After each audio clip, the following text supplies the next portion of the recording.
لا حول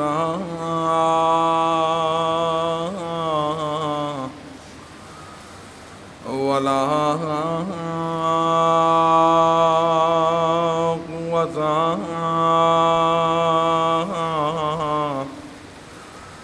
إلا بالله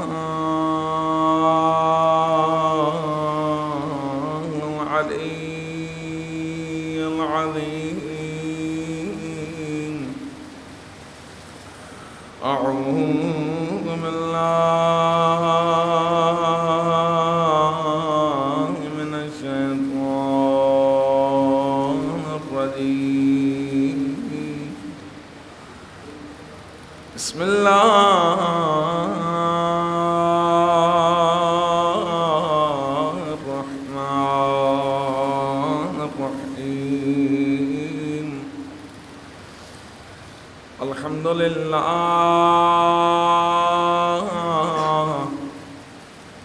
الحمد لله الذي هدانا لهذا وما كنا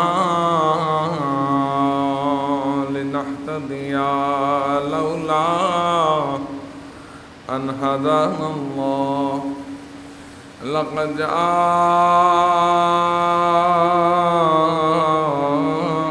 الرسل ربنا بالحق والصلاة والسلام وتحيته والإكرام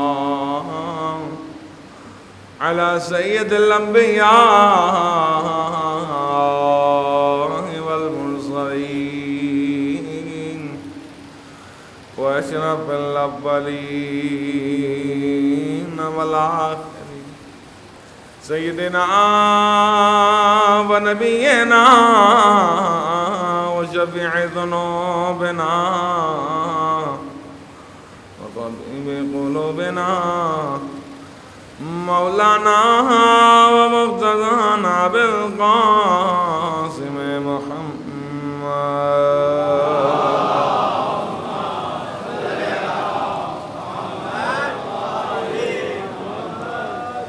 وعلى أهل بيته الطيبين الطاهرين المعصومين المظلومين ولعنة الدائمة على أعدائهم أجمعين من الآن إلى قيام يوم الدين. أما بعد، قال الله تبارك وتعالى في محكم الكتاب الكريم: بسم الله الرحمن الرحيم. شهر رمضان الذي أنزل فيه القرآن هدى للناس وبينات من الهدى والفرقان ومن شهد منكم الشهر فليصم ومن كان مريضا أو على سفر فعدة من أيام يريد الله بكم اليسر ولا يريد بكم العسر ولتكملوا العدة لتكبروا الله على ما هداكم ولعلكم تشكرون.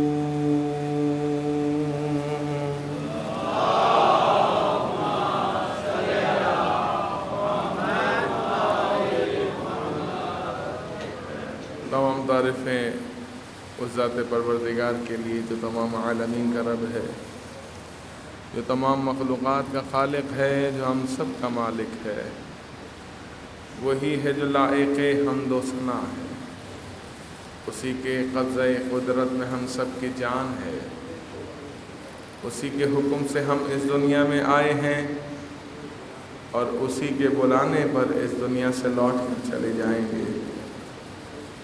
اور تمام درود و سلام اللہ کی ان مقدس ترین ہستیوں پر کہ جو وجہ تخلیق کائنات ہیں، جنہیں ذات پروردگار نے فقط انسانوں کے لیے ہی نہیں بلکہ عالمین کے لیے شمع ہدایت بنا کر بھیجا ہے۔ عظمت اہل بیت علیہ السلام پر مل کر بآواز بلند صلوات پڑھیں۔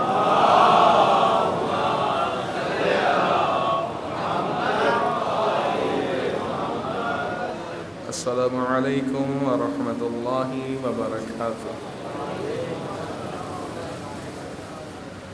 حضرت مومنین و بزرگان محترم،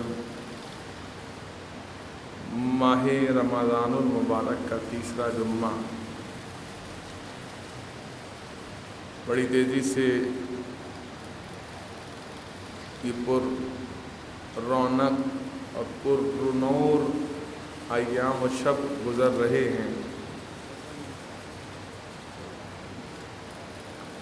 یہ جمعہ ماہ رمضان المبارک کا جو کہ تیسرا جمعہ ہے اور ماہ رمضان المبارک کی 16 تاریخ قمری اعتبار سے یہ سال کا یعنی ماہ رمضان کا 16واں روزہ، سال کا 251 جو ہے روز کون سا ہے؟ 251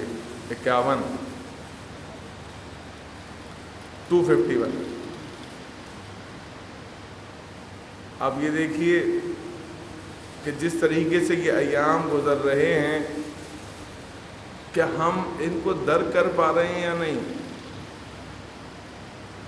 اگر درک نہیں کر پا رہے تو گویا کہ ہمارا روزہ نہیں، فقط بھوک اور پیاس کی شدت کو محسوس کرتے ہوئے ایک فاقہ شمار ہوگا۔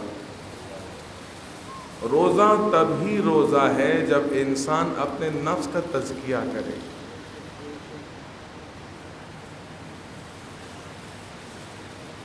اتنے دن گزر گئے ماہ رمضان المبارک کے کہ آج 16واں روزہ، کیا ہم نے اپنے نفس کو پاک و پاکیزہ کرنے کے لیے کوشش کی ہے؟ اگر روزہ اپنے نفس کی طہارت کے لیے ہے تو روزہ ہے، لیکن اگر روزہ کسی پریکٹس کا نام ہے، کسی رسم کا نام ہے جو ہمارے معاشرے میں رائج ہے، پھر روزہ اپنے اثر وضعی کو ظاہر نہیں کرتا۔ روزے کا سب سے پہلا اثر یہ ہے کہ انسان کے کردار میں پاکیزگی پیدا ہو جائے، اس کا کردار پاک و پاکیزہ کردار ہو۔ اکثر لوگ کہتے ہیں مولانا صاحب روزے میں غصہ بہت آتا ہے، چڑچڑاپن پیدا ہو جاتا ہے۔ جب ہم روزے کو ایک رسم سمجھ لیں گے تو پھر روزہ ہم پر بھاری لگنے لگے گا۔ جب روزے کو ہم عبادت پروردگار سمجھتے ہوئے قرب الہی کا ذریعہ اسے سمجھیں گے، جیسا کہ معصوم فرماتے ہیں کہ ہر مقام کا ایک دروازہ ہوتا ہے، ہر عبادت کا دروازہ ہوتا ہے، اور عبادتوں کا جو دروازہ ہے وہ روزہ ہے۔ ہر جگہ کا دروازہ ہے اور عبادتوں کا بھی دروازہ ہے۔ عبادتوں کا جو دروازہ ہے وہ کیا ہے؟ روزہ۔ یہ کب کھلے گا؟ جب ہمارے کردار میں پاکیزگی ہوگی، ہم اپنے نفس کا تزکیہ کریں گے۔ میں نے عرض کیا کہ جو لوگ ماہ رمضان المبارک میں چڑچڑاپن، جلدی غصہ آ جانا، اس طرح کے جو کہ منفی اثرات ہیں محسوس کریں تو پھر دیکھیں کہ کہاں کمی ہو رہی ہے۔ کہاں خطا ہو رہی ہے، کہاں غلطی ہو رہی ہے، کیونکہ روزے کے اثرات میں تو آئمہ نے بیان نہیں فرمایا۔ جس طرح سے بزرگان کے لیے قرآن میں فرمایا کہ والدین جب بوڑھے ہو جائیں تو ان کے آگے اف بھی نہیں کرنا، کیونکہ خدا جانتا ہے جب انسان ضعیف ہوتا ہے تو اس کے مزاج میں چڑچڑا پن آ جاتا ہے، صحیح بات بھی بعض اوقات اس کو غلط لگ رہی ہوتی ہے، میرے مزاج کے مطابق نہیں، تو قرآن نے پابند کر دیا اولاد کو، دیکھو اف بھی نہ کرو، کیوں؟ خدا جانتا ہے فطرت کے مطابق ہے چیزوں کو سمجھنا، لہذا خدا نے اسی طرح سے اس کو سمجھایا ہے۔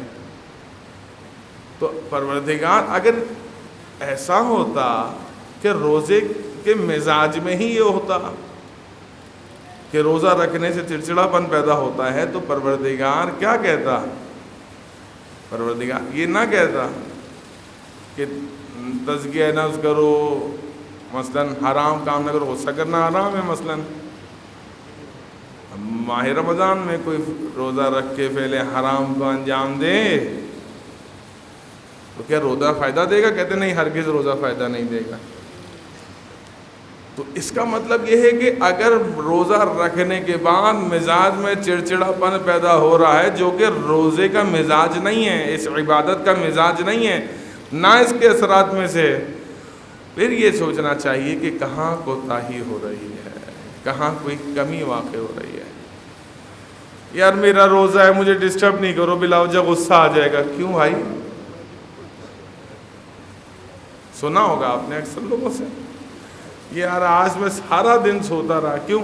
روزہ رکھا تھا نا، کہیں ایسا نہ ہو غصہ آ جائے، بلا وجہ ڈیل خراب ہو جاتی۔ آج تو میں بزنس ڈیل پہ بھی نہیں گیا تھا کہ بلا وجہ روزہ میں کوئی ایسی بات سنوں، اوپر سے گرمی، پھر روزہ، یار بڑا مشکل ہوتا ہے، اسی لیے میں گیا ہی نہیں۔ میں نے کہا روزے کے بعد کیا رہ لو یار، روزے میں نا کوئی بات برداشت نہیں ہوتی، روزے بھی تو برداشت ہونی چاہیے۔ مولا متقیان علی ابن ابی طالب علیہ السلام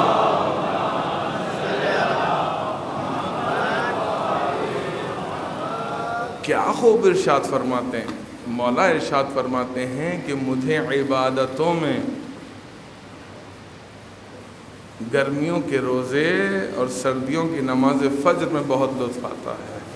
اللہ اکبر، ہم تو مولا کے پیرو ہیں نا، ہم تو مولا کی اطاعت کرنے والے ہیں، تو جب مولا کی اطاعت کرنے والے ہیں، میں مولا کے پیرو ہیں، تو پھر ہمیں ماہ رمضان اگر گرمیوں میں آ جائے تو اسے بوجھ نہیں سمجھنا چاہیے، بلکہ اس عبادت سے لطف لینا چاہیے جیسا کہ مولا لیا کرتے تھے، تبھی مومن رہے گا۔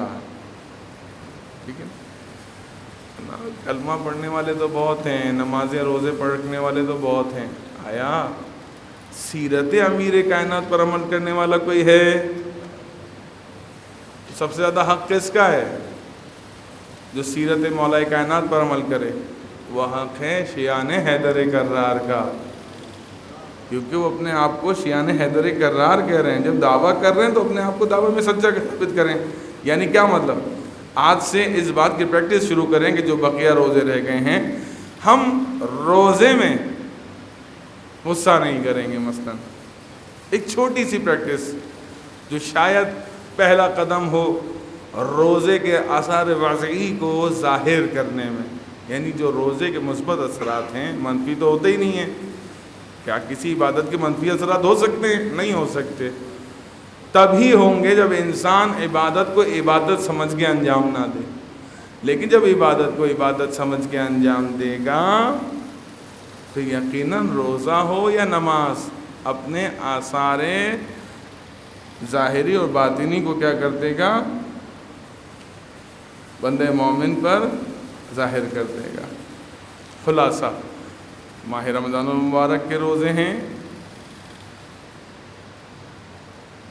ان جوانوں سے خصوصی طور پر میں ایک مرتبہ پھر ملتمس ہوں، گزارش کر رہا ہوں کہ یہ ماہ رمضان المبارک اولیاء کی عید کا مہینہ ہے، اہل ایمان کے ایمان کو تازہ کرنے کا مہینہ ہے، لہٰذا ایسا نہ ہو کہ دنیاوی امور کی خاطر لوگ کہتے ہیں جناب ہم نوکری پہ جاتے ہیں، مولوی صاحب نوکری کرنا بھی تو واجب ہے نا، نوکری نہیں کریں گے تو گھر کیسے چلے گا، پیٹ پالنا بھی تو واجب ہے، بیوی بچوں کے ضروریات زندگی کو بھی پورا کرنا ہے۔ مولانا اسی لیے روزہ رکھنا بڑا سخت ہو جاتا ہے، ہم آؤٹ ڈور جاب کرتے ہیں، ہمارے لیے مشکل ہو جاتا ہے۔ عزیزان محترم، عجیب بات نہیں ہے؟ وہ چیز جس کا اللہ نے وعدہ کیا ہے میں تمہیں دوں گا، وہ ہے رزق۔ وہ کیا چیز ہے؟ رزق۔ اللہ نے وعدہ کیا ہے کہ میں رازق ہوں، بہترین رزق دینے والا ہوں، مجھ پر واجب ہے کہ میں بندے کو رزق دوں۔ ہم اس کے بارے میں تو تگ و دو کرتے ہیں کہ جس کو دینے کا اللہ نے وعدہ کیا ہے، اس کے بارے میں غور و فکر نہیں کرتے کہ جس کے بارے میں اللہ سوال کرے گا۔ وہ کیا ہے؟ عبادت ہے، چاہے نماز ہو یا روزہ، اللہ پوچھے گا آپ سے۔ یعنی جس چیز کا وعدہ کیا ہے اس کے پیچھے بھاگ رہے ہیں، بھائی اس کا تو وعدہ کیا ہے، یہ تو آپ کو ملنا ہی ہے، جو آپ کے نصیب میں ہے وہ کوئی چھین نہیں سکتا، اور جو نہیں ہے وہ کوئی لکھ نہیں سکتا۔ انسان اپنا رزق خود بناتا ہے، اپنا یہ ایسا کاروبار ہے، یاد رکھیے، جوانوں سے کہہ رہا ہوں، رزق کا حصول یہ ایسا کاروبار ہے کہ آپ کا عمل جتنا خالص ہوگا رزق آپ کے نصیب میں اتنا زیادہ ہوگا۔ تو فقط شرط کیا ہے؟ عمل کا خالص ہونا۔ اب آپ دیکھیے، آج ماہ رمضان مبارک کی 16 تاریخ ہے، تو آج کے دن کی ایک جو مناسبتیں ہیں ان میں سے ایک بڑی ہستی شہید ثانی کی جو ہے وہ شہادت کا بھی دن ہے۔ ان کا حق ہے کہ ان کی شخصیت کا مختصر تعارف کرایا جائے، چونکہ آج ان کی شہادت کی تاریخ ہے 16 ماہ رمضان مبارک۔ حوزہ علمیہ جہاں مجتہد بنتے ہیں علم دین حاصل کرنے کے بعد، زندگیاں اپنی وقف کر دیتے ہیں علم دین کی خاطر، مکتب اہل بیت کی خاطر، تو وہاں پر جو کتب پڑھائی جاتی ہیں ان کتب میں ایک بڑی معتبر کتب ہے جس کا نام ہے لمعۃ دمشقیہ، ٹھیک ہے، فقہ کی کتاب ہے۔ زمانہ قدیم میں اسی پر اجتہاد ہوتا تھا، بعد میں جب علوم نے ترقی کی تو پھر دیگر کتابیں آئیں، تو لمعۃ دمشقیہ کی شرح لکھی ہے شہید ثانی نے۔ کس نے لکھی ہے؟ شہید ثانی نے۔ یہ لبنان کے رہنے والے اور ان کا نام زین الدین ابن نور الدین عاملی تھا۔ شہید ثانی کا نام کیا تھا؟ زین الدین عاملی، یاد رکھیں۔ ان کی خدمت کیا ہے؟ ان کی خدمت یہ ہے کہ انہوں نے مشکل ترین کتاب جو کہ شہید اول نے لکھی تھی اس کی شرح لکھی، اور جو آج آپ کو میڈیا پر پڑھایا جا رہا ہے، نسلوں کو برباد کیا جا رہا ہے کہ جناب ارطغرل دیکھو، سلطنت عثمانیہ کی یہ خدمات تھی، سنیں سلطنت عثمانیہ کی خدمات کیا تھی۔ روم کا جو سلطان تھا سلیمان، جس کے اوپر بڑی موویز بھی بنی ہیں، جس کو اسلام کا بڑا خلیفہ، بڑا ہمدرد اور بڑا دیندار ظاہر کیا جاتا ہے، اس کے زمانے میں ان کو شہید کیا گیا، ان کے امام پر، اس کے حکم پر ان کو گرفتار کیا گیا، جبکہ یہ مکے میں عبادت کے لیے گئے تھے، ان کو وہاں سے گرفتار کیا۔ اور جرم کیا تھا؟ جرم یہ تھا مکتب اہل بیت کے ترویج۔ دو روایتیں، اس میں سے فقط ایک جو مسند روایت ہے اس کو بیان کر رہا ہوں گا، آپ کے شہادت کے اسباب جو بنے۔ کہتے ہیں کہ بعض بغض رکھنے والے اہل سنت علماء نے، کیونکہ یہ اللہ نے ان کو یہ شرف بخشا تھا، ان میں یہ صلاحیت رکھی تھی کہ انہوں نے دونوں فقہ جعفریہ اور فقہ حنفی اور دیگر جو ہے حنبلی تمام فقہا نے جو فقہا کی جو فقہ رائج ہیں، یعنی 4 ائمہ اربعہ اہل سنت کے اور ایک ہماری فقہ جعفریہ، ان 5 فقہوں پر عبور حاصل تھا ان کو. تو یہ مکتب اہل بیت کی تو خدمت کر رہے تھے، لیکن اپنے جو اپنا عقیدہ تھا اس کو ظاہر نہیں کرتے تھے. جو جس مسلک سے آتا تھا اس کو جواب دیا کرتے تھے، فتویٰ دیا کرتے تھے. تو جب اب ظاہر سی بات ہے اللہ نے مومن کے چہرے پہ نور ایسا ہی رکھا ہے کہ مومن تو دیکھنے میں پہچان لیا جاتا ہے کہ یہ مومن ہے، اور منافق بھی دیکھنے میں پہچان لیا جاتا ہے کہ یہ منافق ہے. کیونکہ جب مومن کے چہرے پہ نور ہوتا ہے تو منافق کے چہرے پہ پھٹکار ہوتی ہے. منافق اللہ جب مومن کا چہرہ چیخ چیخ کے بولتا ہے کہ یہ مومن ہے، تو منافق کا چہرہ بھی چیخ چیخ کے یہ بولتا ہے کہ اس کے چہرے پہ جتنی پھٹکار ہے تو یہ منافق ہی ہے. ٹھیک ہے نا؟ تو مومن تھے، مکتب اہل بیت کے خدمت گزار. تو جو بغض رکھنے والے اہل سنت تھے، انہوں نے جا کے سلطان روم یعنی سلیمان کو، جو سلطنت عثمانیہ کا جس کو بڑا کہا جاتا ہے اور جس کے لیے بڑے افسانے گڑھے گئے، یہ ارطغرل وغیرہ کی کوئی حقیقت نہیں ہے، سب بنائے ہوئے افسانے. جس طرح سے جو کچھ نہیں تھا، ہاں، جو فرار تھے ان کو قرار بنایا گیا، اسی طرح بہت سے لوگوں کو سلطان بنایا گیا. خلاصہ جس طرح بدقسمتی سے ہمارے ہاں پاکستان میں جو پڑھائی جاتی ہے معاشرت العلوم، محمد بن قاسم کو کتنا بڑا چیمپئن بنا دیا گیا اسلام کا، کتنا بڑا دوست تھا، دشمنان اہل بیت میں سے تھا محمد بن قاسم. سمجھ رہے ہیں؟ تو کردار تبدیل کیے گئے قلم کے ذریعے سے، لیکن حقیقت چھپ نہیں سکتی بناوٹ کے اصولوں سے. عزیزان محترم، خلاصہ کہ شہید ثانی کے بارے میں شکایت کی گئی، پھر ان کو گرفتار کیا گیا اور گرفتار کر کے ان کے سر کو ان کے تن سے جدا کر دیا گیا. کئی دن تک ان کے جسم کو ایسے ہی رکھا گیا اور بعد میں ان کے جسم کو سمندر میں بہا دیا گیا. یعنی آپ کی شہادت سے پہلے شیخ بہائی کے والد، ایک بڑی شخصیت، اختصار سے یہ بیان کر رہا ہوں بات، کہ یہ ملاقات کے لیے گئے شہید ثانی سے، اور جب ملاقات کے لیے گئے تو دیکھا کہ اپنی فکر میں گم ہے. پوچھا کسی خاص فکر میں ہیں؟ کہا ہاں میں نے خواب دیکھا ہے کہ سید مرتضیٰ دم الہدیٰ جو ہے بزرگ شخصیت ہیں، انہوں نے مجلس منعقد کی ہے، اور مجلس میں جو ہے جب میں داخل ہوا اس میں بڑے بزرگان علماء دانشور بیٹھے ہوئے ہیں. جب میں اندر گیا تو سید مرتضیٰ جو ہے وہ اپنی جگہ سے بلند ہوئے اور مجھے شہید اول کے برابر میں بیٹھنے کو کہا، اور مجھ سے کہا کہ اللہ نے تمہیں یہ سعادت بخشی ہے کہ تمہیں شہید ثانی کے مرتبے پر فائز کیا ہے.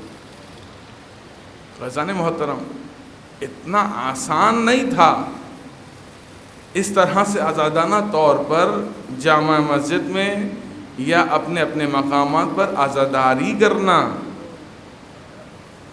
یا اپنے مکتب کا دفاع کرنا. یہ زمانے کے امام کی عطا ہے، یہ زمانے کے امام کی نصرت ہے، اور ساتھ ایسے ہی بزرگ علماء جنہوں نے اپنی جانوں کا نذرانہ پیش کیا اور مکتب اہل بیت کی ترویج کی. دوسری شخصیت جن کی کتاب ہے المنطق، منطق مظفر کے نام سے، جن کی وفات آج ہی کی تاریخ میں، ٹھیک ہے نا، کتاب کا نام کیا ہے؟ منطق مظفر. بہت مشہور کتاب ہے. در حقیقت یہ کوئی علم تو ہے نہیں، لیکن چونکہ یہ علوم کو درک کرنے کے لیے، سمجھنے کے لیے ایک اعلیٰ قرار دیا گیا ہے اس علم منطق کو، اسی لیے اس کو علم کہا. اس کے قواعد و ضوابط جب وضع کیے گئے تو اسی وجہ سے اس کو علم کہا گیا، جبکہ خود منطق کوئی علم نہیں ہے، ٹول ہے. ٹول سمجھتے ہیں؟ مکینک جب گاڑی میں کام کرتا ہے تو اس کو کس چیز کی ضرورت ہوتی ہے؟ ٹولز کی ضرورت ہوتی ہے نا. کیا ٹولز کے بغیر کوئی مکینک انجن کھول سکتا ہے؟ نہیں کھول سکتا. جس طرح انجن کو اوپن کرنے کے لیے ٹولز کی ضرورت ہوتی ہے، اسی طرح فقہ کی کتابوں کو، اصول کی کتابوں کو، دیگر علوم کی کتابوں کو سمجھنے کے لیے منطق کا جاننا ضروری ہے. ٹھیک ہے نا؟ تو عربی میں ایک کتاب جو سید مظفر نے جو ہے اس کو لکھا، یہ بھی حوزہ ہائی علمیہ میں کتاب پڑھائی جاتی ہے. آیت اللہ محمد رضا مظفر، آیت اللہ محمد رضا مظفر کی کتاب منطق مظفر ہے، جو حوزہ ہائی علمیہ میں پڑھائی جاتی ہے اور لازمی ہے، ہر نصاب کا حصہ ہے، چاہے پاکستان ہو، چاہے ایران ہو، چاہے نجف ہو، چاہے لبنان ہو، دنیا میں کہیں بھی جہاں بھی حوزے کی تعلیم دی جاتی ہے وہاں ان کی کتاب پڑھائی جاتی ہے. ایک مختصر سا اس کے بارے میں اس کی تعریف بیان کر دوں کہ مثلا میں نے جیسا کہ عرض کیا کہ یہ کوئی باقاعدہ علم نہیں تھا، لیکن چونکہ ایک ایسا اعلیٰ قانونیہ ہے، منطق کی تعریف کے جوانوں کے لیے عرض کر رہا ہوں، ایک ایسا اعلیٰ قانونیہ جو انسان کی فکر کی اصلاح کرتا ہے. انسان کو فکر کرنا نہیں سکھاتا، فکر تو انسان خود کرتا ہے، یہ تو فطری ہے، لیکن فکر کی اصلاح کرنا کس کا کام ہے؟ اعلی منطق کا. قانون منطق کے ذریعے سے جب ہم قانون منطق کی رعایت کریں گے تو ہوگا کیا نتیجہ؟ نتیجہ یہ ہوگا کہ ہماری جو فکر ہے نا اس کی اصلاح ہو جائے گی. ہر انسان سوچتا ہے، لیکن آیا وہ صحیح سوچ رہا ہے یا غلط؟ اس چیز میں مددگار ثابت ہے یہ قانون منطق. ٹھیک ہے، جس کے اوپر ایک کتاب لکھی منطق مظفر کے نام سے، جو کہ حوزہ ہائی علمیہ میں پڑھائی جاتی ہے. جنہوں نے لکھا وہ یہی آیت اللہ محمد رضا مظفر ہیں. یہ دو شخصیات جن کا تذکرہ آج آپ کی خدمت میں کیا گیا تاکہ ان کو خراج تحسین پیش کیا جا سکے ان کی خدمات پر. عزیزان محترم، آج کے خطبے میں جو آغاز میں قرآن کریم کی سورہ بقرہ کی آیت نمبر 185 کو تلاوت کیا گیا، اس میں پروردگار ارشاد فرماتا ہے بسم اللہ الرحمن الرحیم. تبرکاً عربی کے چند جملے پڑھ رہا ہوں، پھر اردو ترجمے پر اکتفا کریں گے انشاءاللہ. اردو ترجمے کو بیان کریں گے کہ شہر رمضان، ماہ رمضان کیا ہے؟ الذی انزل فیہ القرآن، وہ مہینہ ہے جس میں اللہ نے قرآن کو نازل کیا. رمضان وہ مہینہ جس میں قرآن نازل کیا، جو لوگوں کے لیے ہدایت ہے اور ایسے دلائل پر مشتمل ہے جو ہدایت اور حق و باطل میں امتیاز کرنے والے ہیں.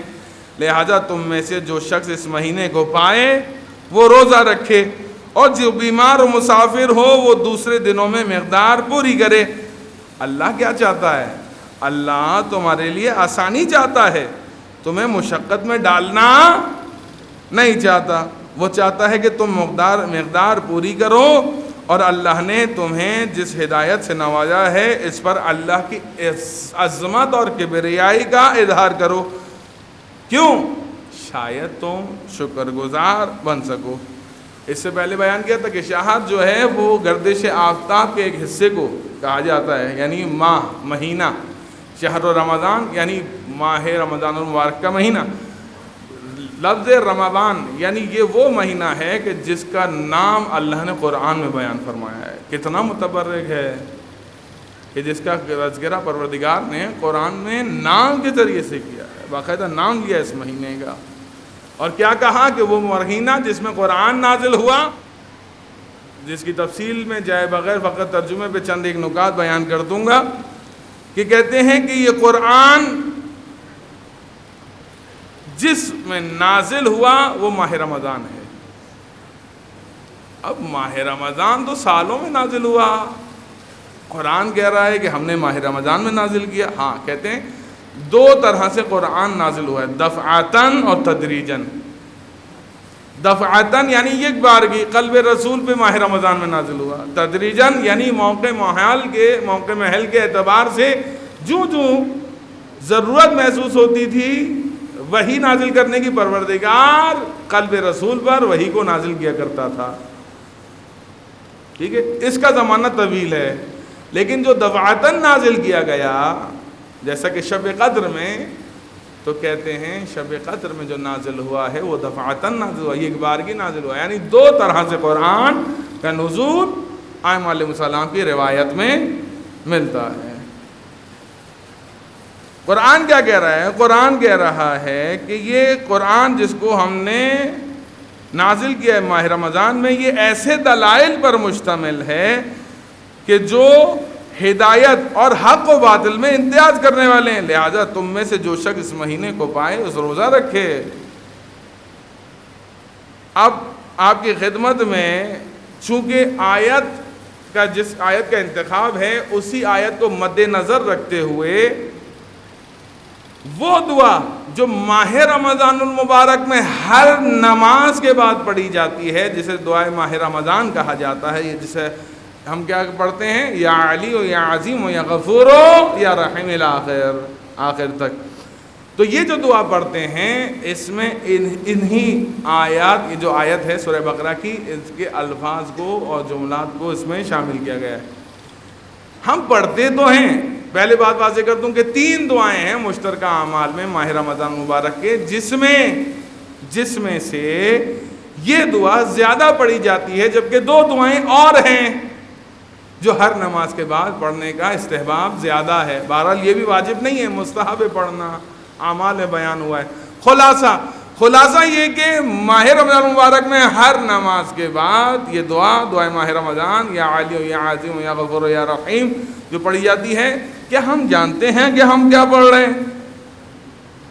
میرا سوال ہے سب سے، کیا ہم نے کبھی اس کے جملوں پہ غور کیا ہے کہ یہ ہے کیا؟ بس مولانا یا پیچھے بیٹھے ہوئے مکبر جو ہے وہ پڑھ رہے ہیں اور ہم سن رہے ہیں، یا ہم دہرا رہے ہیں زیادہ سے زیادہ؟ کیا ہم نے اس کے جملوں پر غور کیا ہے؟ دعا ہو یہ کوئی عبادت، اگر معرفت کے ساتھ نہ ہو تو خدا کی بارگاہ تک نہیں پہنچتی. ناقص چیز کبھی بھی خدا کی بارگاہ اگر پہنچے گی بھی تو دیر سے پہنچے گی، ہے نا؟ لہٰذا اپنے عبادتوں کو کامل اور اکمل طریقے سے انجام دیتے ہوئے خدا کی بارگاہ میں پہنچائیں، کیونکہ روایت یہی ہے، اللہ کے رسول ارشاد فرماتے ہیں کہ ماہ رمضان میں آسمان کے دروازے کھلے ہوتے ہیں، کوئی چیز حائل نہیں ہوتی کہ بندہ مومن کی دعا مستقیما خدا تک پہنچتی ہے. لیکن کیا ناقص دعا بھی پہنچے گی؟ کہتے ہیں نہیں، ناقص نہیں. کہا ناقص دعا کو کامل کرنے کا طریقہ، کہا معرفت کے ساتھ پڑھو، معرفت کے ساتھ پڑھو. تو لہٰذا تبرکاً اس کا ترجمہ بھی آپ کی خدمت میں بیان کر رہا ہوں، تفصیل کا وقت نہیں، تاکہ حد اقل ترجمہ آپ کے ذہنوں میں محفوظ. یا علی و یا عظیم، اے بلند و برتر، اے عظیم پروردگار، یا غفور و یا رحیم، اے وہ جو مغفرت کرنے والا ہے، گناہوں کو معاف کرنے والا ہے، رحیم رحم کرنے والا، بہترین مہربان، انت رب العظیم، اے پروردگار تو عظیم رب ہے. الذی، یہ کون ہے؟ الذی لیس کمثلہ شیء، یہ ایسا رب ہے کہ جس کی کوئی مثال نہیں، کوئی مثال نہیں. یہ کون ہے؟ وَهُوَ السَّمِيعُ الْبَصِيرُ، یہ سننے والا ہے تمہاری دعاؤں کو. کب؟ جب تمہاری دعا اکمل ہوگی، جب تمہاری دعا کامل ہوگی. اللہ تو وہ سمیع البصیر ہے، وہ دیکھ بھی رہا ہے کہ میرا بندہ کس حالت میں ہے، وہ سن بھی رہا ہے کہ میرا بندہ کیا مانگ رہا ہے، لیکن ناقص نہیں، کامل دعا. پھر اس کے بعد وَهَذَا شَهْرٌ عَظَّمْتَهُ وَكَرَّمْتَهُ وَشَرَّفْتَهُ وَفَضَّلْتَهُ عَلَى شُهُورٍ. پروردگار یہ وہ مہینہ ہے، هَذَا شَهْر، وہ مہینہ ہے جو عظمت والا ہے، کرامت والا ہے، شرافت والا ہے، فضیلت والا ہے، علی شہور، تمام مہینوں پر. جتنے ماہ مبارک کے علاوہ جتنے مہینے، ان تمام مہینوں کا سردار ہے ماہ رمضان المبارک. وَهُوَ شَهْرُ الَّذِي فَرَضَ صِيَامَهُ عَلَيَّ، یہ وہ مہینہ ہے کہ جس میں تو نے ہم پر روزے فرض کیے، واجب کیے۔ وَهُوَ شَهْرُ رمضان، شہر رمضان کیا ہے؟ کہتے ہیں شہر رمضان وہ ہے، الذی وہ ہے، انزلت فیہ القرآن، انزلت فیہ القرآن، انزلت قرآن کی جو آیت ہے اس میں بھی شہر رمضان الذی انزل، تو لفظ دو طرح کے استعمال ہے قرآن میں، ایک انزال اور ایک تنزیل، دونوں کے معنی میں فرق ہے۔ فقط اتنا جان لیجئے، وقت کو مد نظر رکھتے ہوئے بیان کر دوں کہ ایک دفعتاً کی طرف اشارہ ہے اور ایک تدریجاً کہ نزول کی طرف جو ہے وہ اشارہ ہے۔ پھر اس کے بعد فیہ القرآن ہے کیا؟ جس شب میں اس کو نازل کیا گیا، جس ماہ مبارک میں نازل کیا گیا، یہ قرآن کیا ہے؟ کہتے ہیں ھدی للناس، لوگوں کے لیے کیا ہے؟ ذریعہ ہدایت ہے۔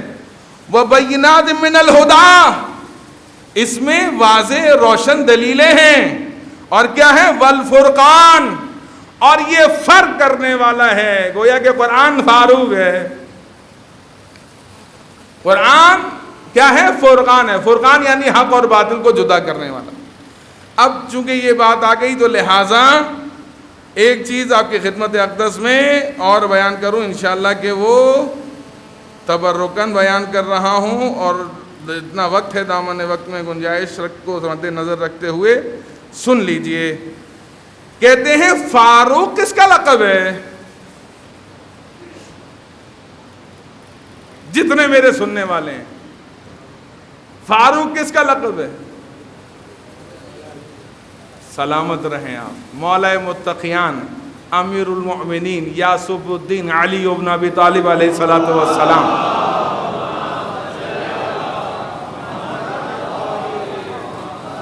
اب اس کے لیے ابن عساکر نے اپنی کتاب تاریخ مدینہ و دمشق، برادران اہل سنت کے بہت جید تاریخ دان، انہوں نے اور تاریخ دربی نے بھی اپنے اوراق میں اس کو جگہ دی، برادران اہل سنت سے کہاں مولا کائنات کو یہ لقب اللہ کے رسول حضرت محمد مصطفیٰ صلی اللہ علیہ وآلہ وسلم،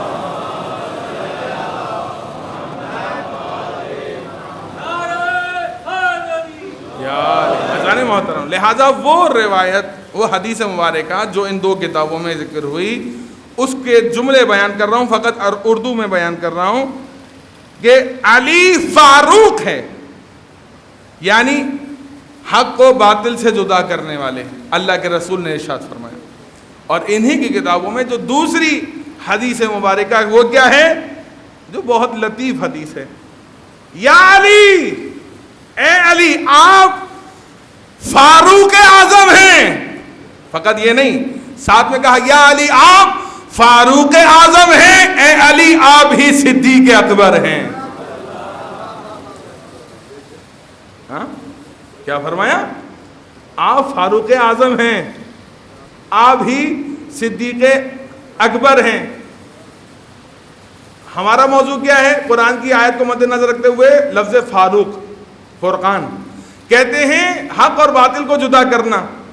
اب برادران اہل سنت نے اپنی کتابوں میں اس بارے میں اختلاف پایا، اور وہ کہا کیا؟ کہا کہ حضرت عمر بن خطاب جن کے لیے یہ جملہ مشہور ہے کہ آپ فاروق اعظم ہیں، کہا اس میں اختلاف ہے، ثابت شدہ نہیں، جبکہ مولا متقیان کے لیے ثابت شدہ ہے۔ ٹھیک ہے عزیزان محترم، لہٰذا یہ بات ثابت ہے کہ فاروق اعظم کس کا لقب ہے؟ مولا کائنات کا۔ صدیق اکبر کس کا لقب ہے؟ مولا کائنات کا۔ آپ پر اللہ کی رحمت ہو، درود پڑھیں محمد و آل محمد کے۔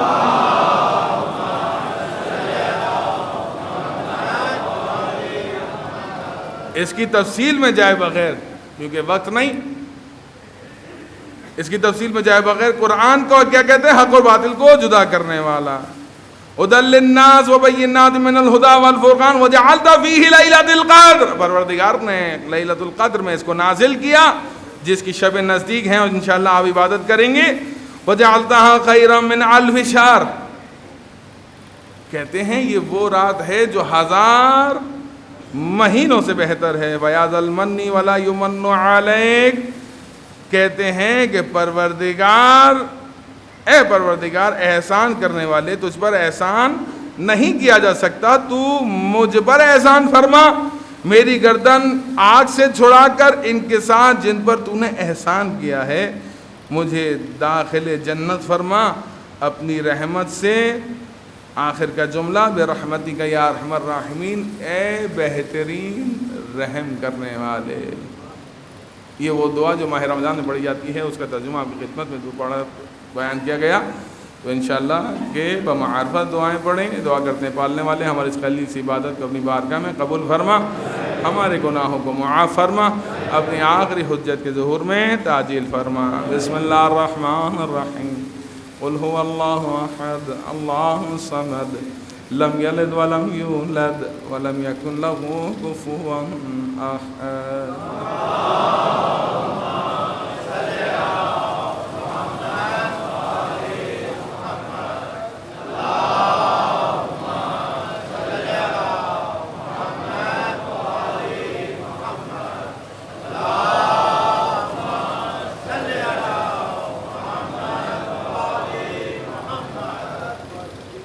اعوذ باللہ من الشیطان الرجیم، بسم اللہ الرحمن الرحیم،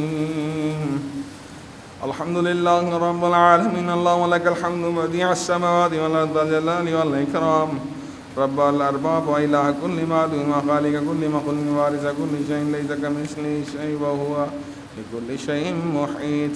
انت اللہ لا الہ الا انت الاحد المتوحد الفرد المتفرد، انت اللہ لا الہ الا انت الکریم المتکرم العظیم، والصلاة والسلام علی محمد النبی الرحمہ سید المرسلین وعلی ابن ابی طالب سید الوسیم وفاطمۃ الزہراء سیدۃ النساء العالمین وحسن المجتبی حجۃ اللہ علی خلقہ اجمعین، والحسین شہید المظلوم وارث امیر علی ابن الحسین زین العابدین محمد ابن علی باقر الاولین والآخرین، وجعفر بن محمد الصادق الصدیق والمقتدی بآباء الصالحین، ومصعب بن جعفر الكاظم من اولاد النبی، وعلی ابن موسیٰ الرضا من بررة المتقین، محمد بن علی الجواد الولی، وعلی بن محمد السراج المنیر امام الخالقین، والحسن بن علی السید الاوصیاء المنتجبین، والغلف القائم المہدی المنتظر الحجة بعد آبائه على الخلق اجمعین، الخلق معدي عن نبي وارث العلم معدن من الوصن الذي وغيب بقية الدنيا بيمني وغير الوراء بجود ثبت الأرض والسماء بيملاه الله أرضا قصة وعدلا كما هوني الظلم وجورا وجلنا الله معذورا إنه يرونه بعيدا ونراه قريبا برحمتك يا أرحم الراحمين۔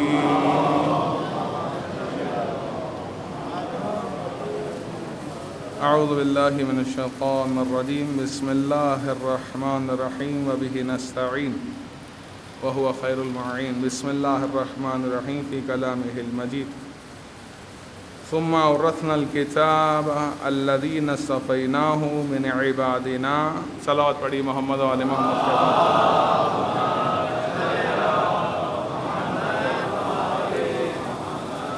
عزیزان محترم، عبادت کی شب نزدیک ہیں، وہ راتیں کہ جس کے لیے سیدہ کونین حضرت فاطمہ زہرا سلام اللہ علیہا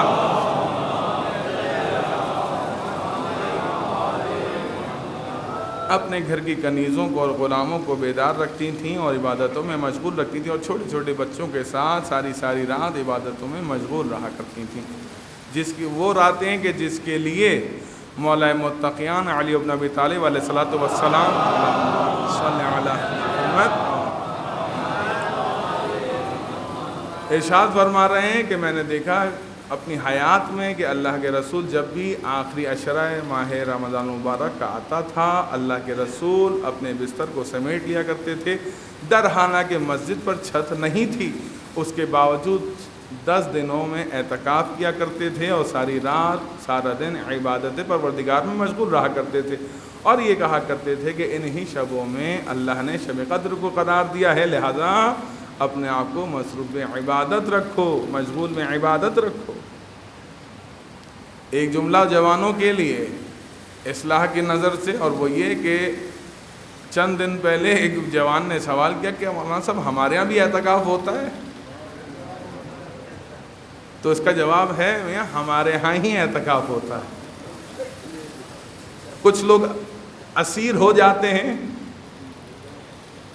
ہم اسیر ہونے والوں کی بات نہیں کر رہے.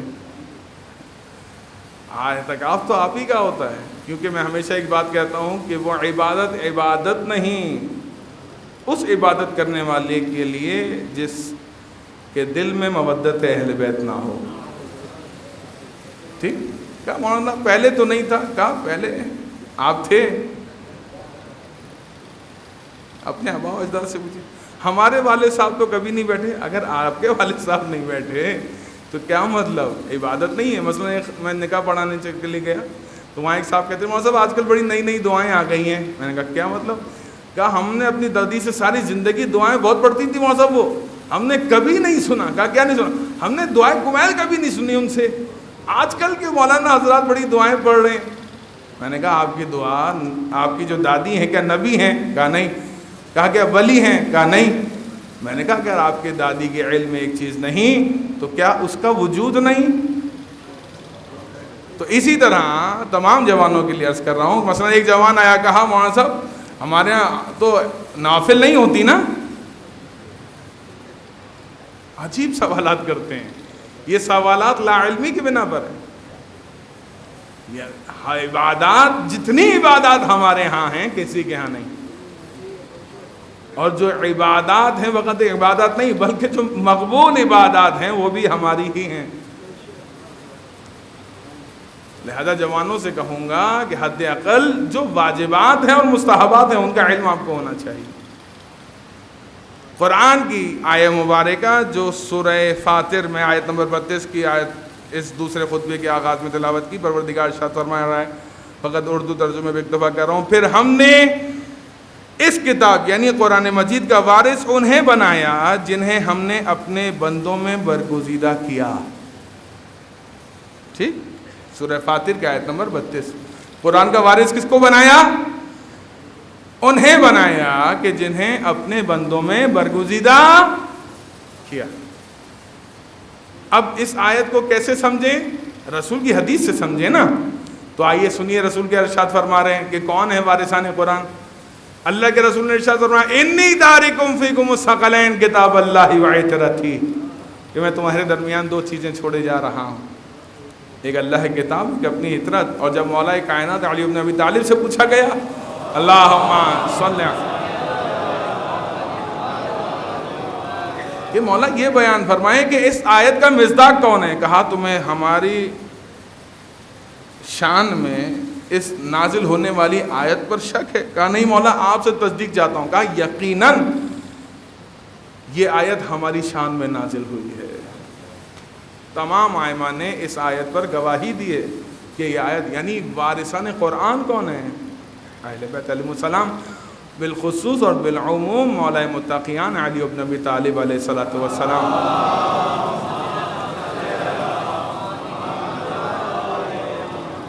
ایام شہادت نزدیک ہے مولا کائنات کے، خوب عزاداری کیجیے. اپنے دن و رات مولا متقیان کی شہادت کی یاد میں شب و روز گریہ و گزاری میں گزاری کہ وہ امام ہیں کہ جن کے رخصت ہونے کے دن نزدیک ہیں، اہل ایمان کے یتیمی کے دن نزدیک ہیں. ہائے افسوس کہ زینب و کلثوم اب یتیم ہونے جا رہی. حسنین کریمین کے سر پر سے باپ کا سایہ اٹھنے جا رہا ہے. ماں کا سایہ تو پہلے ہی اٹھ چکا تھا، اب باپ کا سایہ بھی حسنین کے سر سے اٹھ رہا ہے. کہتے ہیں جب ضربت لگی ہے نا مولا کائنات کی سر مقدس میں، گھر کی طرف لے کر جانے لگے تو کہا حسن رو نہیں، عباس رو نہیں، اے میرے حسین تیرا رونا دیکھا نہیں جاتا، نہ رو. سب کو تسلی دے رہے ہیں. جیسے ہی گھر کے نزدیک پہنچے تمام اصحاب کو رخصت کیا، گھر میں داخل ہوئے. جو ہی گھر میں داخل ہوئے زینب پر نگاہ پڑی، ساروں قطار رونے لگے. حسن نے کہا بابا آپ نے تو ہمیں رونے سے منع کیا تھا، بابا ہمیں کیوں رو رہے؟ کہا ہے بیٹا حسن مجھ سے زینب کا رونا دیکھا نہیں جاتا. مولا آپ سے زینب کا رونا نہیں دیکھا جا رہا، جبکہ کوفے میں آپ کی خلافت جاری ہے. مولا کاش کہ آپ کربلا میں ہوتے،